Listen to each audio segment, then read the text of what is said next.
You know, this is just a great time of the year for the teams that are involved, and I think for basketball in general.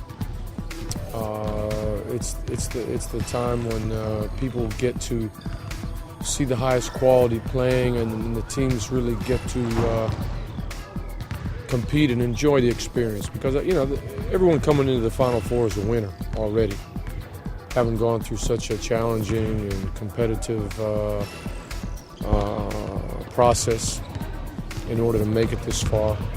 Now, all teams obviously have designs on the cup and have the hope and the wish that they can be the #1 team. And we are no different than the rest.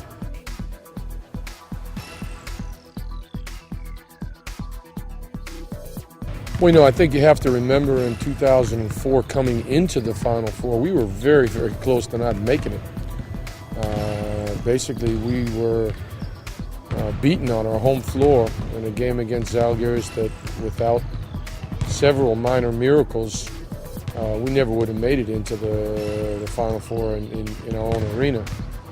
So I really think from the moment that Derek Sharp made that three-point shot in the game against Zalgiris before the Final Four, we already knew that we were on a magic carpet and we were going to ride it all the way to the title.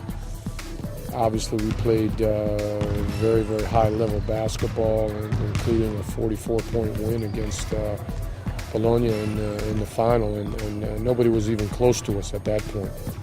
But that's basketball. Things very quickly can change, or momentum can very, very suddenly shift. And if you know how to ride that in a positive way, sometimes it can carry you as far as you can go.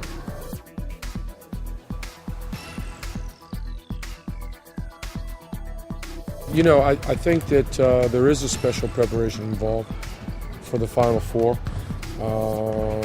But a big part of it, of course, is to stay the course and to be the team that you've been all year in order to get that far. Teams that come into this competition normally are teams that have an identity, that know what they want to do in every given situation, that are extremely focused and professional about the way they do things. And I'm not only talking about on the court, I'm talking about off the court as well. Everything that goes into preparing the team, organizing the environment, being mentally sharp and helping the players to be focused but relaxed at the same time. So I really think that experience, both in terms of the staff, in terms of the management, and if possible in terms of the players, is a huge advantage in this competition.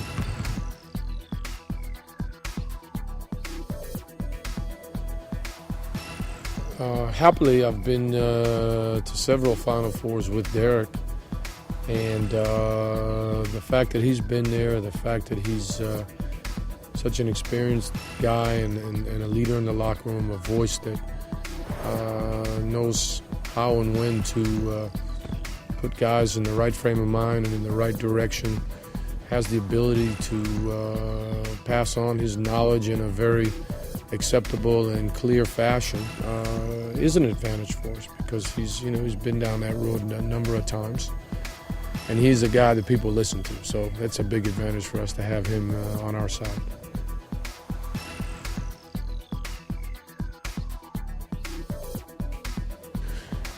It's an unfortunate fact that we will go into the Final Four without one of our very best players, Doran Perkins, who contributes to us and contributed to us in many facets of the game. His contribution was not measurable only in statistics.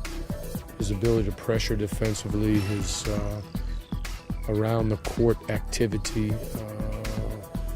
his capability to just take guys out of the game, and of course his creativity on the offensive end, together with his guard rebounding, were just huge factors in our success up to this point.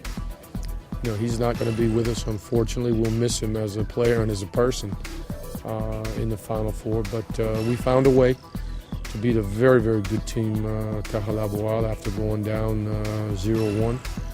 And we have done a decent job in our league games without Dawn.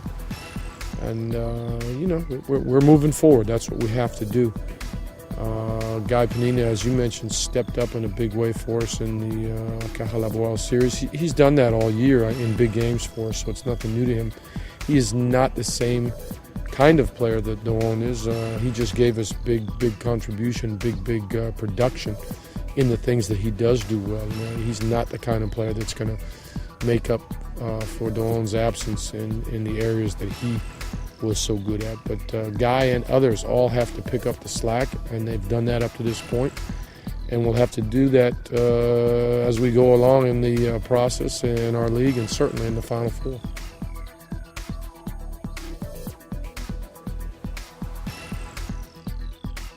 I think Real Madrid at the beginning of the year was a team that was built for the Final Four. If you look at their roster, if you look at the moves that they made, if you look at the investment, and if you look at a good part of the season when they have been very strong and very successful, you recognize that this is a team that was designed for this moment, these moments.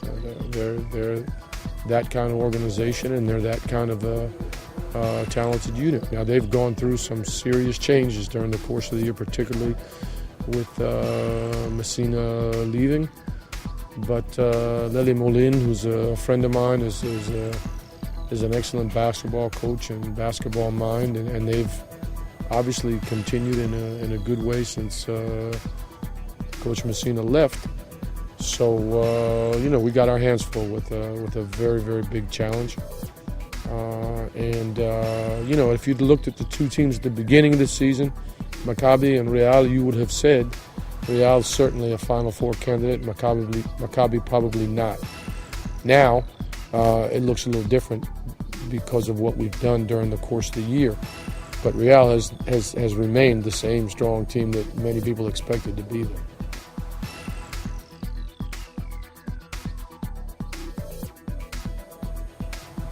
For me, it's a culmination of a process. It's the hard work that we have put into this season. It's the great work of my staff, together with our players, and of course the wonderful support of our management. And it's a great feeling to know that work well done and properly executed leads to something positive.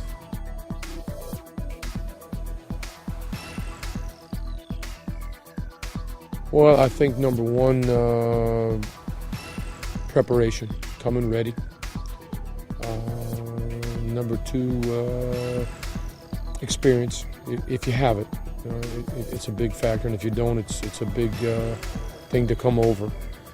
And the final thing is just peak performance at the right time. Because it's a Final Four, it's not a series. You don't have the chance to make a whole lot of adjustments or changes. So you got to bring your A game at the right time in the two games that you have if you want to win the title.